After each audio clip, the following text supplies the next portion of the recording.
நான் இந்து மதத்தை பத்தி விமர்சிச்சேன்னா நான் என்னை செயல்படுத்தி அடிக்கிறேன்.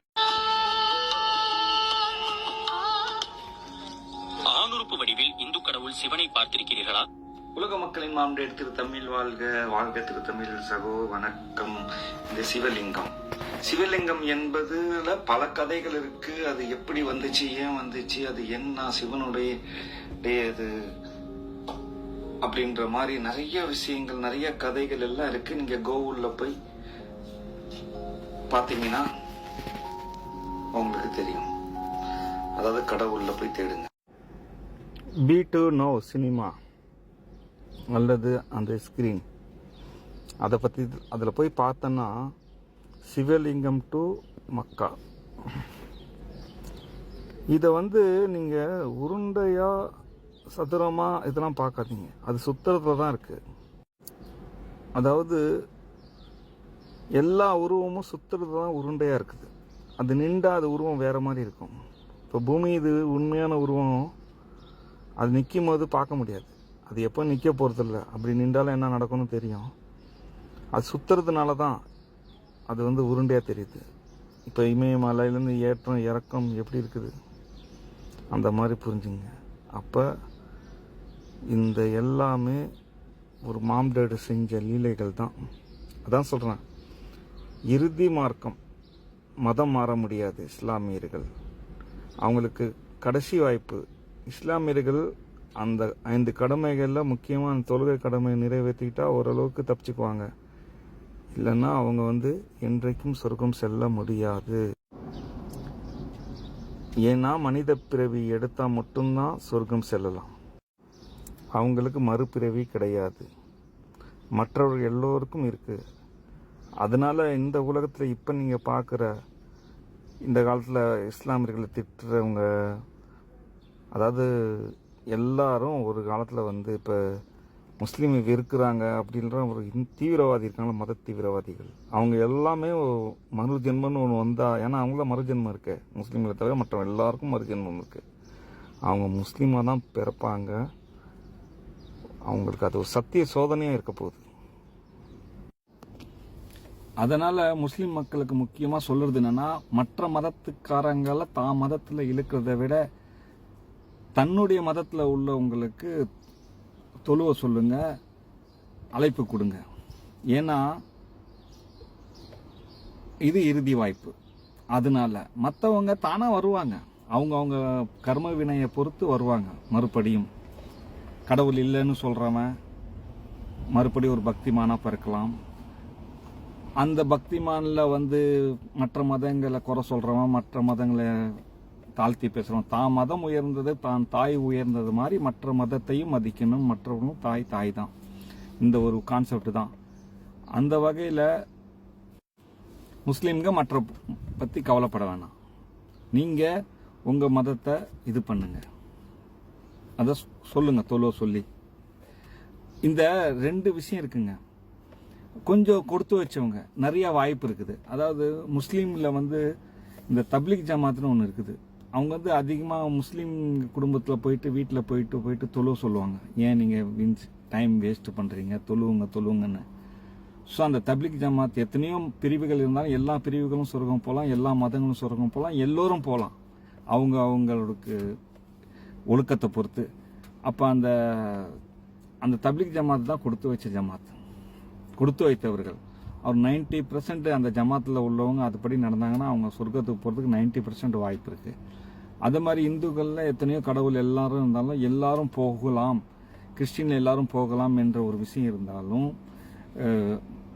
அதாவது ஃபர்ஸ்ட் டு லாஸ்ட் இது முஸ்லீமு, ஃபர்ஸ்ட்டு இந்து. இதில் சிவன் வணங்குறவங்க ஓரளவுக்கு சான்சஸ் கொஞ்சம் அதிகம். மற்றவங்களுக்கும் சான்சஸ் இருக்குது. ஏன்னா அந்த லிங்கம் சிவலிங்கம் அப்படின்ற ஒரு விஷயம் வருதுங்களா, அந்த ஒரு விஷயத்தை வச்சு சொல்கிறான். மோதிஜி செல்லாது பண்ணணும்னு சொல்லிட்டு அப்புறமா சொன்னார், இது சரி வரலன்னா 50 நாள் டைம் கொடுங்க, நான் இல்லை இதுக்கப்புறம் நீங்கள் என்ன வேணால் தண்டனை கொடுங்கன்னு. அது என்னன்னு உங்களுக்கு தெரியும். அதாவது பேச்சால் வாயால் வடை சுடுறதுன்னு சொல்கிற மாதிரி தான். இப்போ இவர் இப்படி சொன்னார். இப்போ சிவலிங்கத்துக்கு அர்த்தம் சொல்லிட்டா இவரு நான் அது சொன்ன மாதிரி நடந்துக்க போகிறாரு. சும்மா இந்த உலகத்தில் கவர்ச்சியாக பேசணும், ரொம்ப பேசணும், நம்மளுடைய உணர்வுகளை தூண்டணும், ஜெயிக்கணும் அப்படின்னு. அது பொய்ய உண்மை அதெல்லாம் கிடையாது. நம்ம அறிவை வந்து செலவு செஞ்சிருது, நம்ம அறிவை வந்து கேட்ச் பண்ணிடுது. அப்படின்னு தான் இந்த அறிவா நம்மள வந்து உண்மையில சொல்றேன். அந்த கட்சிக்காரங்கள மைண்ட் வந்து மக்களா பார்க்குறவன் அவ்வளோ வெற்றி அடைய மாட்டான். அந்த கட்சியில் உள்ள மக்களை வந்து ஒரு அறிவாக பார்க்குறாங்களா, அந்த அறிவை ஒருநிலைப்படுத்தணும், நம்ம பக்கம் இழுக்கணும், அவங்களா தான் வெற்றி பெற முடியும். இது வந்து எப்படின்னா ஒரு ஆட்டு மந்த கூட்டம் மாதிரி நம்ம அறிவு.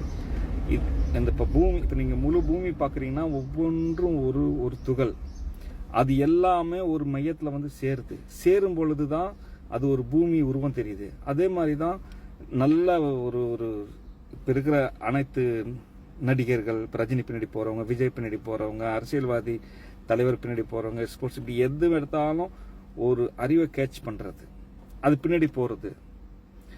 ஸோ இந்த ஒரு அறிவை தான் இப்படி இறைக்கப்பட்டிருக்கு. அது ஒரு பக்கம் இழுக்கிறாங்க. இப்போ மாம்டேடும் தான் பக்கம் இழுக்கிறாங்க. அந்த உண்மையை புரிய வைக்கிறாங்க. அவங்க நீங்களே அறிங்க, ஆனால் உங்களுக்கு அந்த உண்மை கண்டிப்பாக தெரிஞ்சிடணும். இறைவன், மாம்டேட், நான், அதாவது ஒவ்வொருவரும் நான், அதாவது நாம். இதை நல்லா புரிஞ்சுங்க. இப்ப சிவலிங்கம் அப்படின்ற அர்த்தம் என்ன அப்படின்னா, இந்த சிவலிங்கம் வந்து அதாவது இந்த உலகத்துல வந்து முத வந்தது வந்து அறிவுல முதல் அறிவு அப்படின்னு பாத்தீங்கன்னா அந்த ஓம் என்ற வார்த்தை சொல். அதே மாதிரி முதல் எழுத்து பாத்தீங்கன்னா அக்கன்னா. அந்த ஓமை தான் அக்கன்னான்ற 3 உருண்டையை போட்டு அந்த உருண்டையை ஓன்னு எப்படி சொல்லணும்னு வாயை ஓ மாதிரி வச்சுக்கிட்டு, உதட்ட ஓ மாதிரி வச்சுக்கிட்டு கத்த சொல்லி அதை மூடி இம்னு சொல்ல வச்சாங்க. அந்த ஓ மாதிரி வைக்கிறதுக்கு குச்சிலாம் கொடுத்து ரவுண்டு குச்சி வாயில வச்சு அப்படியே இழுத்து அதை அப்படியே வச்சு அப்படியே ஓன்னு கத்து, அப்புறம் அமுக்கு இப்படி சொல்ல மாதிரி எல்லாம் கத்து கொடுத்தாங்க. அதே மாதிரி முதல் அதாவது இந்த கத்து கொடுக்க வராங்கல்ல ஒவ்வொரு, அதாவது இறை தூதர்கள் இல்லாத ஒரு விஷயத்த சொல்ல வர்ற, இப்ப நான் இப்ப எப்படி சொல்றேன்னா அதே மாதிரி பல காலமா படிநிலை, அதாவது ஒவ்வொருத்தவங்களா வந்தாங்க.